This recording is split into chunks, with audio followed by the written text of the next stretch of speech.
ഒരു വീഡിയോയിൽ തിരഞ്ഞെടുത്ത ഒരു വിഷയത്തെ ആസ്പദമാക്കി അറിഞ്ഞിരിക്കേണ്ട പ്രധാനപ്പെട്ട ചോദ്യങ്ങളാണ് മോക്ക് ടൈം എന്ന ചാനലിലൂടെ പരിചയപ്പെടുത്തുന്നത്.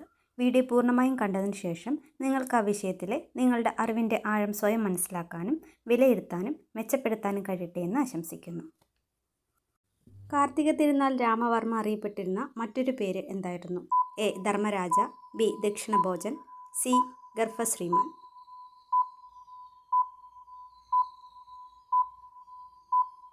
Answer A. ധർമ്മരാജ. ടിപ്പുവിൻ്റെ ആക്രമണങ്ങളെ പ്രതിരോധിക്കാനായി ധർമ്മരാജാവ് പണിത കോട്ടയാണ് എ. ഉദയഗിരി കോട്ട, ബി. പള്ളിപ്പുറം കോട്ട, C. Nedunkotta. Answer C. Nedunkotta. Karthika Thirunal Rama Varma തിരുവിതാംകൂറിൻ്റെ തലസ്ഥാനം പത്മനാഭപുരത്തു നിന്നും എവിടേക്കാണ് മാറ്റിയത്? A. Kottarakkara, B. Thiruvananthapuram, C. Mavelikkara.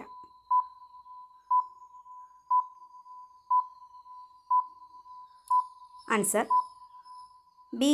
Thiruvananthapuram. ഭരതമുനിയുടെ നാട്യശാസ്ത്രത്തെ ആധാരമാക്കി കാർത്തിക തിരുനാൾ രാമവർമ്മ രചിച്ച സംസ്കൃത കൃതി ഏതാണ്? എ. ബാലരാമഭാരതം, ബി. നന്ദികേശ വിരചിതം, C. Abhinayadarpanam.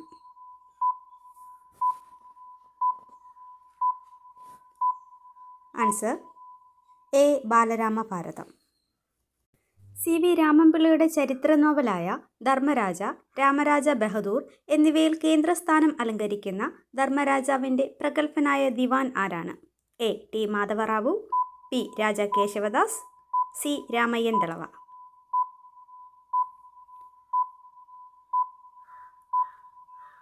Answer B.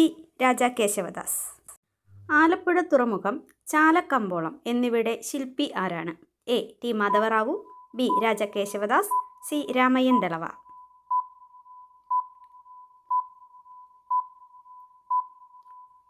Answer B. Raja Kesavadas.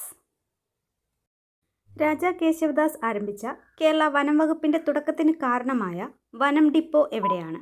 A. Neyyar, B. Punalur, C. Alappuzha.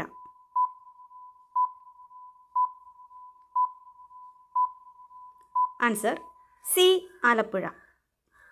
Raja Kesavadas പൂർത്തിയാക്കിയ MC റോഡ് അഥവാ സ്റ്റേറ്റ് ഹൈവേ 1 ഏതൊക്കെ സ്ഥലങ്ങളെ തമ്മിൽ ബന്ധിപ്പിക്കുന്നു? A. Thiruvananthapuram to Angamaly, B. Neyyattinkara to Kuttippuram, C. Thampanoor to Kalamassery.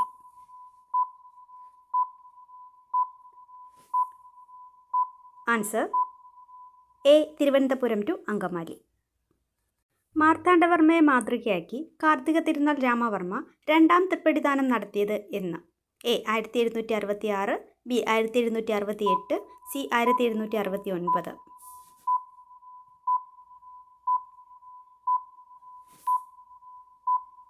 Answer A. 1766.